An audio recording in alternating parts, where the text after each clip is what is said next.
Bonjour et bienvenue sur le podcast de Veto Network. Je suis Grégory Santaner, fondateur de Veto Network et consultant dans le domaine de la e-santé animale. Cette chaîne de podcast est née d'une envie d'aller à la rencontre d'acteurs du monde de la santé animale investis dans différentes initiatives numériques. Pour éviter de manquer les prochains épisodes, abonnez-vous via les plateformes habituelles, Apple Podcast, Spotify, Deezer ou Podcastix. Cet épisode est produit par Dr Patoun et je remercie Léo Gargaud et Chloé Brett pour le sound design de cette chaîne de podcast. Avant de commencer, je tiens à vous préciser que vous trouverez sur la fiche de cet épisode des liens pour accéder aux éléments cités par mon invité que nous allons retrouver dès maintenant. Bonjour à toutes et tous, aujourd'hui dans le podcast Veto Network, nous accueillons un invité un peu spécial pour cette première puisqu'il s'agit de moi-même, Grégory Santaner. Alors je sais... c'est un peu spécial, mais on va tenter comme ça et on va voir ce que ça peut donner. Donc bonjour Grégory, et, voilà, je t'ai invité tout simplement parce que c'était facile de t'inviter, tu étais disponible, et puis parce que, comme chacun sait, tu as toujours été intéressé par la e-santé animale, et donc j'ai voulu que tu puisses nous en parler un petit peu plus.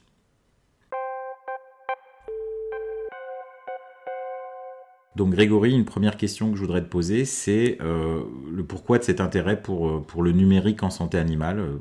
Comment ça t'est venu, d'où ça vient, pourquoi, comment, et que tu puisses nous expliquer tout ça. Donc en fait, tout simplement, je dirais qu'avant le numérique en santé animale, il y a le numérique et l'informatique, même si on remonte un peu plus loin. J'ai eu la chance de vivre dans un foyer où les parents m'ont trouvé pas bizarre et ont trouvé sympathique que je puisse avoir des curiosités informatiques très jeunes, puisque je pense que pour les plus nostalgiques d'entre nous, des mots comme TO8, MO5, Amstrad, Apple IIe, et la possibilité de coder un peu pour s'amuser très jeune, de faire des sites internet aussi à une époque où ça se faisait pas trop, c'est toute cette curiosité pour ces outils en fait qui étaient parfois très frustrants mais souvent assez fascinants dans ce qu'on pouvait en faire qui existait. Et après, je dirais que cette curiosité, elle s'est transférée au moment où mon destin professionnel a été de devenir vétérinaire. Donc tu veux dire qu'une fois à l'école vétérinaire, ça a continué à se mettre en place, cet intérêt pour le numérique? Donc oui, tout à fait. En fait, à l'école, il y avait une salle informatique qui venait d'ouvrir. Et donc, j'y étais souvent. Et donc, j'avais même fait à l'époque, je me souviens, des cours pour ceux qui galéraient un peu au début. Donc, un peu d'aide aussi du responsable informatique. Et après, petit à petit, assez naturellement, mais une forme de deux passions, quoi, le numérique et la santé animale, qui sont un peu mixées. Pour que dès la sortie de l'école, je m'intéresse à ça. J'ai même fondé... Petite info off, une boîte qui n'a pas marché, puisque en 99, je fondais une boîte qui s'appelait ProMedWeb et qui avait pour but de faire des sites internet pour les vétos. Et clairement, c'était un petit peu trop tôt sur le marché. Et puis après, ça s'est fait assez naturellement, c'est-à-dire que l'intérêt, la passion aidant, toujours à la recherche des nouveautés, des innovations. Et puis ça s'est transformé. Je dirais qu'au début, c'était plus sur la communication numérique que mon intérêt était présent. Et là, maintenant, voilà, avec le développement du big data, de l'intelligence artificielle, l'importance stratégique en fait du numérique en santé animale, c'est beaucoup plus large et c'est encore plus passionnant et tellement plus passionnant en fait que maintenant c'est mon métier principal pratiquement. Et justement, ça c'est pas quelque chose qui te manque que ce soit ton métier principal? Alors, ça ne me manque pas. J'ai la chance aussi d'être associé et manager de deux établissements vétérinaires avec Adeline Sidbon et Hortense Guenier qui s'appelle Anikoun Vétérinaire. Et en fait, du coup, je suis encore au contact toutes les semaines de la réalité du monde vétérinaire. Donc, cette partie-là me plaît et la partie numérique me plaît encore plus que la pratique vétérinaire. Donc, de ce côté-là, non, ça ne me manque pas.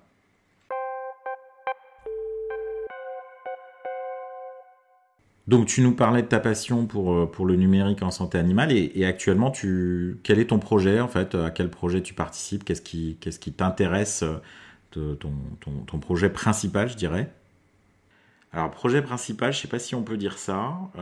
J'ai plusieurs projets, j'ai des participations, on va dire. Alors mon projet numérique principal en termes d'attention, c'est peut-être Dr Patoun, qui est une agence de création de contenu numérique que j'ai fondée avec Marie Tanguy et Damien Brie. C'est d'ailleurs l'agence qui produit ce podcast, Donc, quelque part, je suis un des premiers clients de ma propre co-création. Voilà, je dirais que c'est le projet principal en termes d'attention parce que c'est nouveau, parce qu'il y a beaucoup de choses à faire, parce qu'il y a beaucoup de choses à créer, justement. Alors, ça rejoint d'autres projets, hein, des projets qui sont plutôt de l'ordre de l'analyse, de l'audit, je peux souvent me retrouver en situation de dire, bah, voilà, c'est très bien, il faudrait faire ci ou il faudrait faire ça, et de ne pas avoir les outils, en fait, pour concrétiser les choses. Moi, j'ai l'habitude de dire, et clairement, il n'y a aucun dénigrement pour les maçons, ni une surestimation des architectes, mais moi, je suis plus architecte que maçon, et je suis très content d'avoir des maçons pour faire ce que parfois j'imagine en termes d'architecture. Donc voilà, projet principal peut-être Dr Patoun. Et puis au niveau numérique, voilà, la volonté aussi de développer ce que j'appelle les IASV, E-ASV, E-ASV, c'est-à-dire ces ASV qui sont les chevilles ouvrières du changement numérique dans les établissements vétérinaires et qui entre guillemets, voilà, portent le changement. Tu veux dire que les ASV, en fait, méritent d'être prises en charge d'une façon spécifique? Alors oui, l'idée, en fait, c'est plutôt d'avoir conscience du fait qu'elles peuvent avoir des capacités si on leur donne le temps, et qu'elles peuvent vraiment apporter beaucoup en termes de bascule et de transformation digitale des établissements vétérinaires, parce que les vétérinaires en eux-mêmes, ils ont souvent le nez dans le guidon, en fait, et ça leur est difficile d'être des acteurs principaux du changement dans les établissements vétérinaires.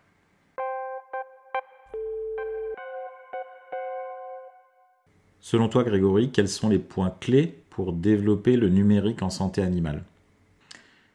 Alors, c'est vraiment une question difficile et il faudrait du temps parce que je pense qu'il y en a plusieurs. Je dirais que le premier point clé, selon moi, c'est la formation. Et quand je dis formation, c'est la formation initiale et la formation continue. Ça veut dire quoi? Ça veut dire que à l'heure actuelle, le niveau de connaissance, d'acculturation du monde vétérinaire par rapport à tout ce qui peut se faire en termes de numérique en santé animale est faible. Voilà, on va dire ça, il ne faut pas se mentir. J'ai souvent des contacts avec les étudiants, on voit qu'il y a peu d'apprentissage de cet ordre-là en formation initiale, donc par définition, en formation à la suite, il n'y en a pas beaucoup non plus. Alors qu'il y a beaucoup de choses qui bougent beaucoup, très vite. Et donc, ça veut dire que le retard qu'on avait déjà il y a quelques années ne se comble pas. Alors, il y a quelques initiatives. Voilà, vous avez des associations comme Meditech, vous avez aussi des enseignants dans les écoles qui font des choses. Donc, ça avance. Mais pour le reste, voilà, la formation, c'est vraiment la base, le socle de ce qui permettra à tout à chacun de comprendre quels outils on a à disposition et ce qu'on peut en faire. C'est aussi un moyen d'être informé, d'être formé et informé, c'est aussi le moyen de peut-être pas de comprendre le mouvement qu'il y a dans notre monde vétérinaire actuellement. Qu'est-ce que tu veux dire par là, par mouvement dans le monde vétérinaire? Donc quand je dis mouvement dans le monde vétérinaire, on voit en fait comment les choses ont changé. Les choses ont changé parce que des laboratoires pharmaceutiques rachètent des entités qui produisent de la donnée en santé animale, parce que des fabricants d'aliments ont des colliers connectés et rachètent des cliniques vétérinaires, parce que voilà, il y a ce genre de mouvement, parce que voilà, dernièrement un fonds d'investissement spécialisé dans le numérique a investi dans une chaîne de cliniques vétérinaires internationales pour justement lui apporter de la digitalisation, parce qu'une future école privée vétérinaire a également des capacités à faire de la formation numérique et compte le mettre dans son établissement privé. Donc tous ces éléments-là montrent qu'on va vers l'avènement d'une culture digitale forte dans le milieu de la santé animale, parce que ces entités-là ont compris que ça pouvait être intéressant et également, bien entendu, apporter de la valeur. Donc si on a une population vétérinaire qui n'est pas au courant ou en capacité de compréhension de tous ces phénomènes-là, ça risque de se faire, parce que ça se fera, mais ça risque de se faire peut-être sans nous, plutôt qu'avec nous. Quand je dis nous, c'est les vétérinaires. Je suis toujours vétérinaire. Merci pour ces précisions. Et donc, comment tu vois l'avenir à 5 ou 10 ans pour le numérique en santé animale? À 5 ans, j'ai quelques idées. À 10 ans, je pense que c'est assez hypothétique en fonction des transformations qui peuvent arriver. À 5 ans, je pense que sous l'impulsion justement de groupes de cliniques qui vont pousser sur le numérique et d'autres vétos qui vont s'y mettre aussi, le numérique sera vraiment plus présent, que ce soit bon, la communication numérique avec présence sur les réseaux sociaux, les sites internet, ce genre de choses, mais également, je pense, enfin, l'arrivée de la donnée. Alors la donnée, elle est déjà présente et étudiée dans le monde de l'élevage, hein, mais avec des vétérinaires qui sont un petit peu écartés de ces circuits de données. J'espère qu'ils vont pouvoir re-rentrer dedans avec par exemple des outils comme la télémédecine. Pour ce qui est des animaux de compagnie, là je pense qu'à horizon 5 ans, on va avoir vraiment des choses intéressantes avec la possibilité de collecter des données sur les animaux qui sont suivis de manière beaucoup plus large et fréquente, et l'avènement vraiment de cette médecine des 4P, alors qu'on lit dans les livres mais qu'on ne voit pas encore vraiment dans les faits, à part de manière très ponctuelle, c'est-à-dire cette médecine qui va être capable d'être prédictive, personnalisée, et qui va permettre de nous permettre de voir des choses avant qu'elles arrivent. Alors ça va nous poser d'autres soucis, hein, cliniquement. Nos 5 sens qu'on pensait être le top du top, on va s'apercevoir qu'ils ont des trous dans la raquette et qu'il y a des machines qui vont parfois nous dire qu'il y a un problème et que nous on ne verra pas le problème et qu'en fait elles auront raison. Donc ça va demander pas mal de choses, pas mal de choses, enfin, d'habituation, d'apprentissage aussi. Et c'est aussi pour ça qu'il faudrait mieux être formé et informé, parce que ça permettra de participer à cette construction plutôt que d'éventuellement la subir. Après, à 10 ans, je dirais que voilà, on aura collecté de la donnée, l'arrivée de l'intelligence artificielle de manière plus stricte. Donc voilà, comment peuvent évoluer les choses à ce rythme-là, c'est plus difficile de prévoir.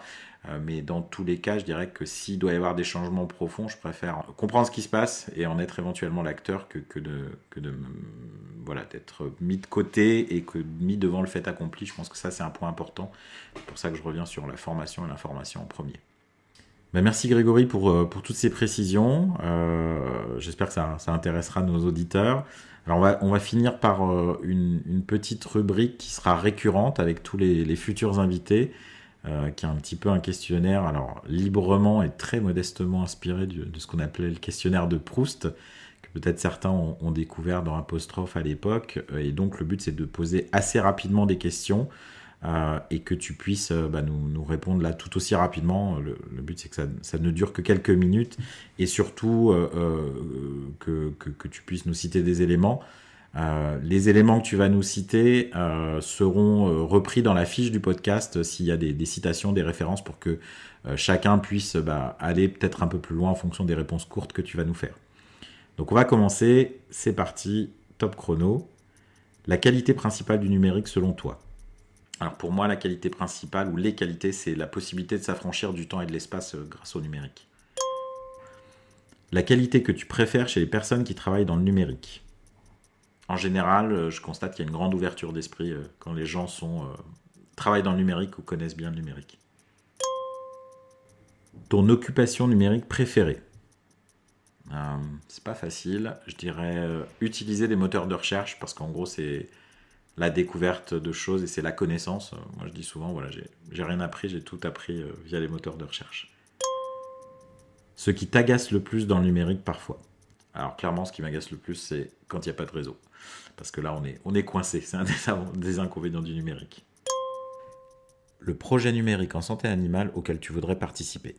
Il est en cours de création et j'y participe. Je trouve que ce qu'on fait avec Dr Patoun va dans le bon sens. Le projet numérique en santé animale qui t'intéresse actuellement? Alors, il y en a beaucoup, mais je dirais qu'autour de la data, je trouve que ce que fait Mars Pet Care avec le Pet Insight Project est particulièrement intéressant de par son ampleur. Ta personne préférée qui est impliquée dans le numérique? Alors, je sais qu'il est très décrié, mais personnellement, je trouve que la vision de Mark Zuckerberg, qui est le patron de Facebook, est assez épatante. Dans un autre style un peu épatant, il y a Elon Musk, mais un peu trop fantasque à mon goût. Peux-tu nous citer un titre de film qui parle du numérique et que tu voudrais recommander?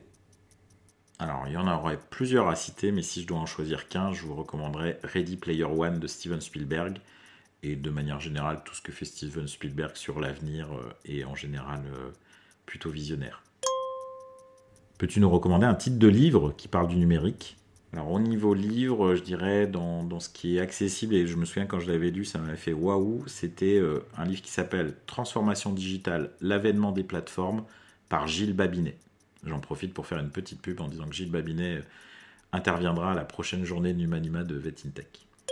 Si tu devais nous recommander un lieu à visiter pour découvrir le numérique, alors c'est pas si simple parce qu'il y en a plusieurs, mais un lieu qui m'avait vraiment beaucoup apprécié, c'était le Digital Art Museum à Tokyo, que j'ai eu la chance de visiter il y a un peu plus d'un an et demi.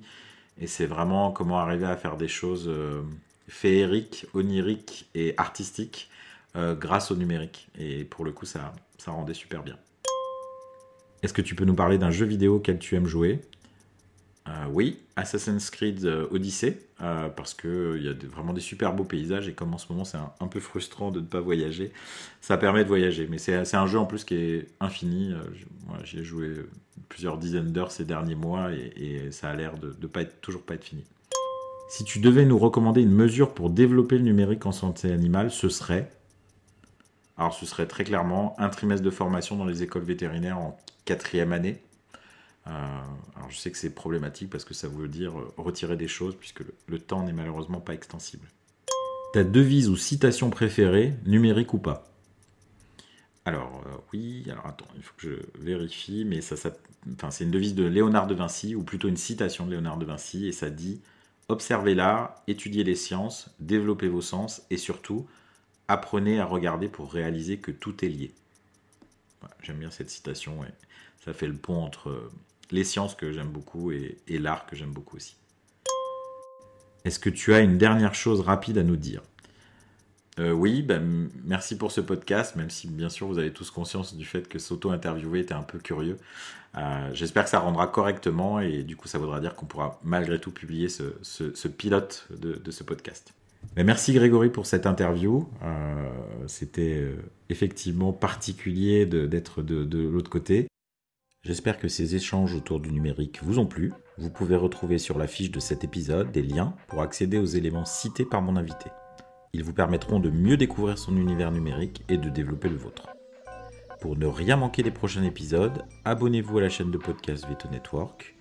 Et en attendant, retrouvez les actualités de la e-santé animale sur www.vetonetwork.com avec la chaîne YouTube, la newsletter, la page et le groupe Facebook, les comptes Twitter et Instagram, les webinars, bref, tous les moyens possibles pour vous parler de la e-santé animale.